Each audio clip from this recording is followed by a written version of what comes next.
지금 전 세계 뉴스는 온통 이란 이야기뿐입니다. 미군과 이스라엘의 폭격기가 이란의 심장부를 때리고 이란의 이슬람 정권이 무너질 것 같다는 자극적인 소식들이 쏟아지고 있죠. 영국이 참전하고 프랑스의 항공모함이 지중해로 들어서고 사우디와 UAE 등 중동 국가들도 참전을 검토하고 있다는 소식도 들리고 있는 상황에서 조금은 다른 이야기를 해보려고 합니다. 우리가 이란의 폭발음에 정신이 팔려있는 지금 정작 우리 안보와 직결된 남중국해에서 무슨 일이 벌어지고 있는지 아십니까? 사실 이번 이란 전쟁은 미국에게는 패권을 증명하는 무대였을지 모르지만 중국에게는 일생일대의 기회였습니다. 미국이 이란을 정리하기 위해 남중국해를 지키던 항공모함 에이브러햄 링컨호를 아라비아해로 빼버린 바로 그 순간 중국의 진짜 작전이 시작됐거든요. 우리는 일주일 동안 테헤란의 불꽃놀이를 구경했습니다. 하지만 그 사이 중국은 남중국해의 포위망을 완전히 풀어버렸고 대만의 목줄까지 쥐었습니다. 도대체 지난 7일 동안 우리가 놓친 진실이 무엇인지 지금부터 하나씩 파헤쳐 보겠습니다. 먼저 지도를 한번 보시죠. 남중국해 파라셀 군도에 있는 엔틸로프 암초입니다. 여긴 원래 그냥 물에 잠겨있는 산호초였습니다.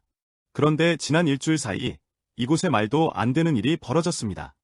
중국이 초대형 준설선 22척을 한꺼번에 투입한 겁니다. 보통 이런 인공섬 공사는 몇 년이 걸리는 게 정상입니다. 하지만 중국은 미국이 한눈 파는 이 7일이 마지막 기회라고 생각한 것 같습니다. 하루에 무려 6만 평씩 모래를 쏟아부어서 지금은 이미 거대한 군사기지를 만들 수 있는 준비가 끝났습니다. 미국 항모가 중동에서 잔불 정리하고 돌아왔을 때 그거 불법이니까 치워 라고 해봤자 소용없다는 겁니다. 이미 중국 군인이 총 들고 서 있고 미사일 기지까지 완공됐다면요? 그걸 부수는 순간 바로 제3차 세계대전입니다. 미국이 돌아와도 이미 늦었다는 거죠. 중국은 지금 미국이 집 비운 사이에 아예 대문에 자기네 명패를 새로 박아버린 겁니다. 그리고 진짜 소름 돋는 건 지금부터입니다. 남중국해에서 섬을 만드는 동안 대만 주변 해역에서는 조용한 공포가 진행 중이었습니다. 바로 해적 케이블입니다. 대만은 현재 약 15개 안팎의 국제 해적 케이블 노선을 가지고 있습니다. 동쪽은 태평양을 건너 미국의 괌과 하와이, 본토와 직접 연결됩니다. 북쪽은 일본과 한국으로 연결되어 동부가 데이터망을 형성하고 남쪽은 필리핀, 홍콩, 싱가포르 등 동남아시아로 뻗어나갑니다. 서쪽으로 중국 대륙과 연결된 케이블도 있기는 하지만 이는 주로 민간 통신용이며 안보상 핵심 노선은 아닙니다. 최근 대만 주변에서 중국 잠수함들의 수상한 움직임이 포착됐습니다. 이 잠수함들이 머무는 곳이 공교롭게도 대만과 외부 세계를 연결하는 해저 광 케이블이 지나는 지점들입니다. 현대 전쟁은 총을 쏘기 전에 정보부터 끊습니다. 만약 중국이 이 케이블을 건드리면 어떻게 될까요? 대만의 인터넷이 끊기고 금융망이 마비되고 미군과의 통신도 먹통이 됩니다. 미국이 중동 전쟁에 정신 팔려 있을 때 중국은 대만을 언제든 디지털 암전 상태로 만들 수 있는 준비를 끝낸 겁니다. 이건 단순한 위협이 아닙니다. 미국이 중동에서 총을 쏠 때 중국은 대만의 목줄을 조용히 만지작거리고 있었던 거죠. 이게 바로 중국이 노린 성동격서, 즉 동쪽에서 소리내고 서쪽을 친다는 무서운 전략의 실체입니다. 여기에 중국은 한술 더 뜹니다. 군함 대신 어선을 꺼내 들었습니다. 소위 말하는 해상 민병대입니다.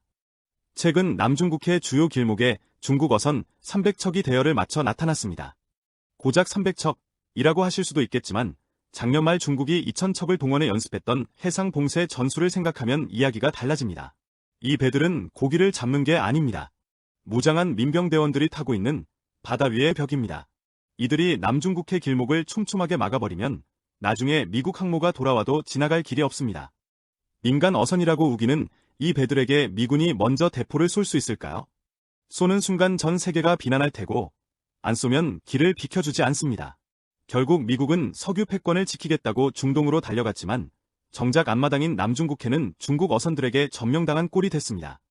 중국은 지금 군함 한 척 안 쓰고 남중국해를 자기네 호수로 만들고 있는 겁니다. 그럼 중국은 미국의 석유 압박이 무섭지 않을까요? 아닙니다. 그들은 이미 뒷문을 열어놨습니다. 미국이 중동에 기름줄을 쥐고 흔들어도 중국에게는 러시아라는 거대한 주유소가 있습니다. 파이프라인으로 들어오는 러시아 기름은 미 해군이 막을 방법이 없습니다. 미국이 기름 줄 테니까 남중국해에서 나가라고 협상 카드를 던져도 중국이 러시아 기름 쓸 거라고 나오면 그만입니다. 오히려 중국은 이 기회에 남중국해 밑에 묻힌 엄청난 양의 석유와 가스까지 자기네 것으로 만들려고 합니다. 남의 기름 구걸하느니 우리 마당에서 파쓰겠다는 거죠.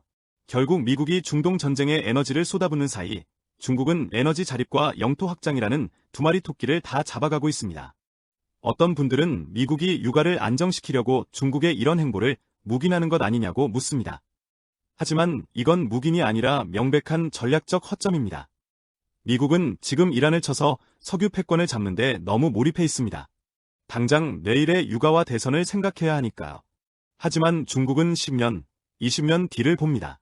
미국이 이란에서 승전보를 울리며 돌아올 때 남중국해는 이미 중국의 바다가 되어 있을 겁니다. 집 지키던 개가 밖에서 싸우느라 집을 비운 사이 도둑이 들어와서 집 문서를 바꿔버린 상황. 이게 지금 미국과 중국의 진짜 모습입니다. 이제 결론을 내려보겠습니다. 이란 전쟁은 끝이 보입니다.